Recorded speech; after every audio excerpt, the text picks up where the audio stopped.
Halo semuanya, Assalamualaikum warahmatullahi wabarakatuh. Kembali lagi dengan pembelajaran matematika bersama Bu Ulia.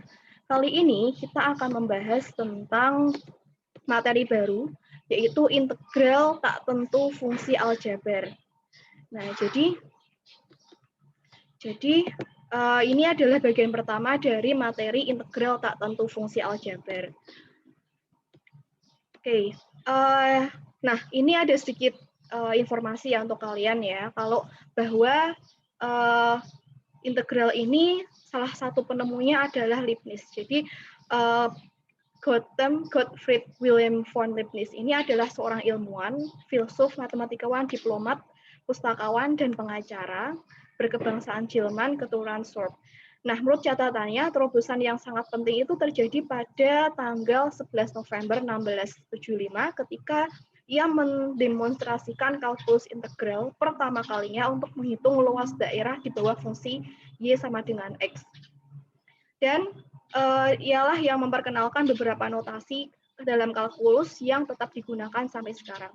Nah, jadi sederhananya ini adalah sedikit informasi tentang kegunaan penemu dari integral beserta dengan fungsi integral, yaitu untuk menghitung luas daerah di bawah fungsi Y sama dengan X. Pada pelajaran kemarin kita belajar tentang turunan, yaitu untuk mencari garis singgung dari suatu fungsi. Nah, ini untuk sekarang kita akan belajar bagaimana cara mencari luas daerah di bawah fungsi yang tadi yang sudah kalian hitung turunannya itu tadi. Oke. Nah, integral itu apa? Integral adalah jika jadi ini bisa kita baca bersama-sama ya. Jika f aksen x itu sama dengan fx, jadi f besar x aksen x itu sama dengan fx, atau turunan pertama dari f besar x itu sama dengan fx, maka f besar ini, f besar x adalah anti turunan atau anti derivatif dari fx. Jadi kebalikan dari yang kemarin yang pertemuan sebelumnya sudah kita pelajari. Nah, proses mendapatkan dy per dx dari y atau suatu fungsi x itu disebut dengan diferensial. Sedangkan proses mendapatkan y dari dy per dx disebut integral. Jadi kebalikan dari diferensial. Kalau kemarin kita mencari turunan, nah sekarang kita sudah mengetahui turunannya, lalu kita mencari fungsi asal dari turunan tersebut. Nah, contohnya kita lihat pada soal ini ya. Misalkan kita punyai fx itu sama dengan fx sama dengan x kuadrat plus 2x plus 1, maka f aksen x sama dengan 2x plus 2. Nah, ini adalah turunan pertama dari f aksen x sama dengan x kuadrat ditambah 2x plus 1. Nah, sekarang kita balik. Jika kita mempunyai fx sama dengan 2x plus 2, maka integral dari fx sama dengan 2x plus 2 adalah fx sama dengan f kuadrat sama dengan x kuadrat plus 2x plus c. Nah, inilah yang kita sebut dengan integral tak tentu. Yaitu kenapa? Karena kita belum bisa menentukan konstanta dari integral fungsi tersebut. Mengapa demikian? Karena untuk integral tak tentu ini kita belum mengetahui rentang atau interval dari kurva yang akan kita integralkan. Nah, sehingga kita belum mengetahui konstanta yang ada pada fungsi tersebut. Seperti itu. Nah,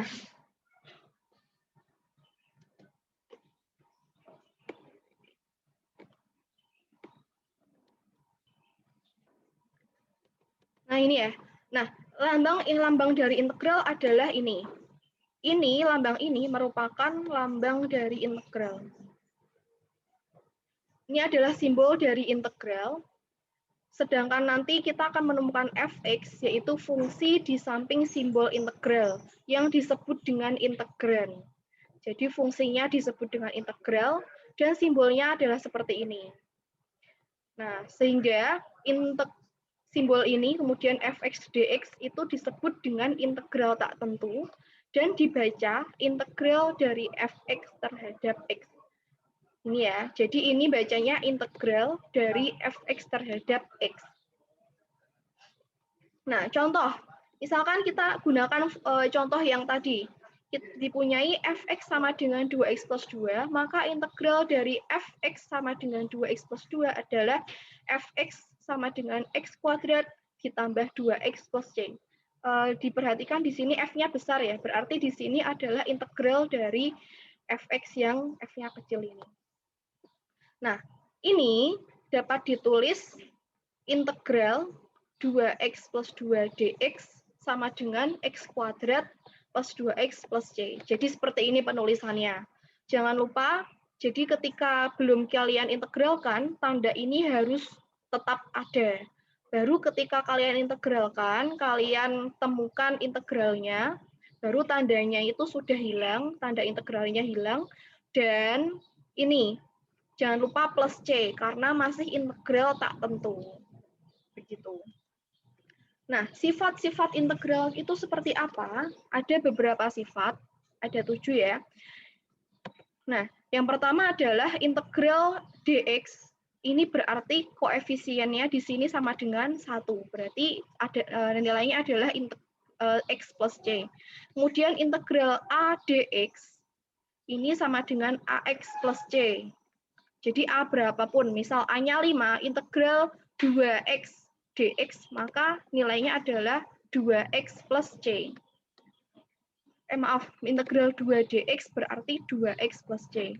Kemudian yang ketiga, integral x pangkat n dx. Misalkan kita punya integral x pangkat 3, gitu ya. Maka di sini nilainya adalah 1/n 4 plus 1. Jadi misal tadi pangkatnya 3 berarti 3 plus 1, x pangkat n plus 1. Kalau tadi n-nya 3 berarti 3 plus 1. Berarti nilainya adalah 1/4 x pangkat 4 plus c. Jadi kalau kemarin pada turunan itu dikalikan dengan pangkatnya, kemudian pangkatnya berkurang 1. Kalau sekarang ini dibagi dengan pangkatnya yang baru, yang sudah ditambah 1, kemudian pangkatnya bertambah 1. Jangan lupa plus C. Nah, kemudian jika kita mengalihkan suatu fungsi dengan skalar seperti ini, integral k fx dx, maka nilainya sama dengan k dikali integral fx dx.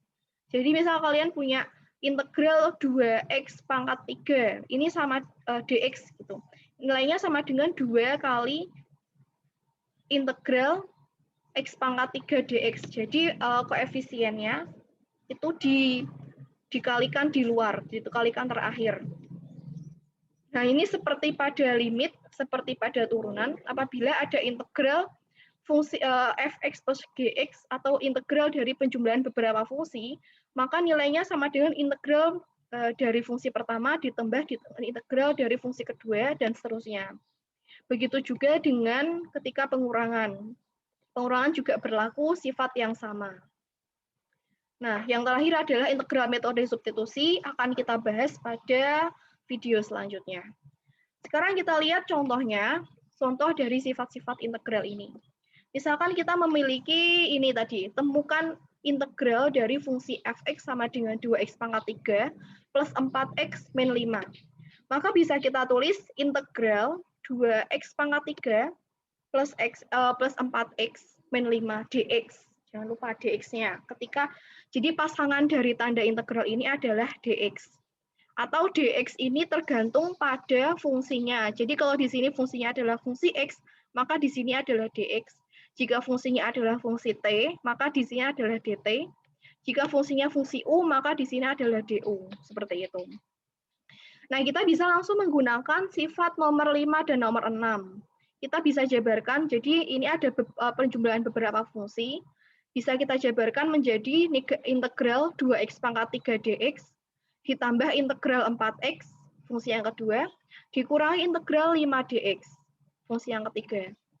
Nah, kemudian di sini langkah selanjutnya kita bisa gunakan sifat nomor 4 di sini. Jadi kalau ada k integral k fx dx, maka bisa kita ubah menjadi k integral fx. Jadi bisa kita keluarkan koefisiennya. keluarkan koefisiennya tadi 2x pangkat 3, sekarang kita ubah jadi 2 kali integral x pangkat 3 dx, ditambah di sini tadi integral 4x dx, kita ubah menjadi 4 kali integral x dx, dikurangi 5 dx. Nah, baru kita gunakan sifat nomor, langkah selanjutnya kita gunakan sifat nomor 3. Jadi di sini ada integral x pangkat 3, maka di sini dikalikan 1 seper pangkatnya ditambah 1 berarti 1/4, karena 3 ditambah 1 x pangkatnya bertambah 1 berarti menjadi 4, karena tadi 3 tambah 1 menjadi 4. Dikali 2-nya jangan lupa. Kemudian ditambah di sini 4 kali integral x dx. Kalau x itu tidak ada pangkatnya, maka pangkatnya adalah 1. Berarti di sini 1 tambah 1 berarti 2, 1/2. X pangkat 1 tambah 1, maka pangkatnya menjadi 2. Kemudian dikurangi 5 dx. 5 dx berarti kita gunakan sifat nomor 2 ya. Kalau ada integral dari konstanta, maka konstanta kali x. Berarti di sini konstanta kali x plus c. Seperti itu. Maka nilainya sama dengan kita kalikan semuanya, berarti 2 kali 1/4 menjadi 1/2 x pangkat 4. Kemudian di sini 4 kali setengah menjadi 2x kuadrat. Kemudian di sini 5x, tetap 5x plus c. Jangan lupa plus c-nya. Nah, jadi yang ingin saya tekankan di sini adalah pertama, ketika kalian masih belum integralkan, di sini ada tanda integral atau simbol integral, maka jangan lupa di sini adalah dx atau d dari d fungsinya di sini fungsi apa? Kalau dx ya dx, kalau fungsinya fungsi t ya dt berarti. Kemudian karena integral tak tentu, maka kita harus menambahkan c di sini. Itu ya. Nah, itu jadi itu tadi, jadi kesimpulan dari pertemuan kita pada hari ini, yaitu yang pertama, simbol integral itu adalah simbol integral tadi seperti ini. Kemudian untuk integral, untuk penggunaan simbol integral kita gunakan dx atau dt atau d, terserah tadi nanti tergantung dari fungsinya akan seperti apa. Kemudian kita punya beberapa sifat integral di sini. Sifat 1, 2, 3, 4, 5, 6, 7. Kemudian karena di sini adalah integral tak tentu, maka jangan lupa menuliskan C di akhir plus C. Jadi setelah selesai diintegralkan, maka plus C. Plus C atau plus konstanta, karena merupakan integral tak tentu. Jika belum dituliskan, maka penyelesaian tersebut salah. Ya, salah karena ada nilai yang tidak dituliskan. Begitu. Jadi itu untuk video ini cukup sampai di sini. Terima kasih. Semoga bisa bermanfaat untuk kalian semua. Dadah semuanya.